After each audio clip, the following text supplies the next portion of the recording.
Asauddin Owaisi ji.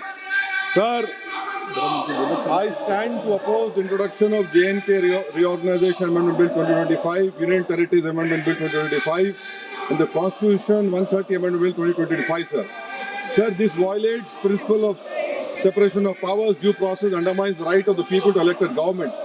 Sir, it gives executive agencies a free run to become judge and jury and executioner based on flimsy allegations, suspicions, sir.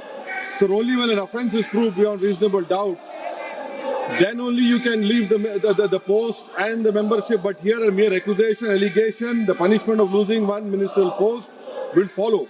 Sir, parliament democracy's chief ministers and ministers can only be removed through true means. First, executive prime minister can recommend their removal if the council of ministers lose confidence of the legislature.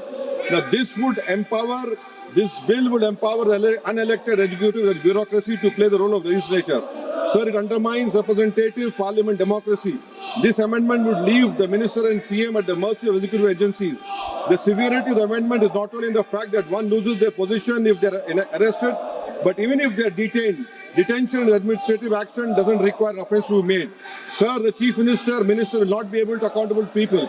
I want to know from the Honorable Home Minister, as he read Article 74(1), which says that the Council of Ministers headed by the Prime Minister to aid and advise the President who shall, in exercise of his function, act in accordance with such advice.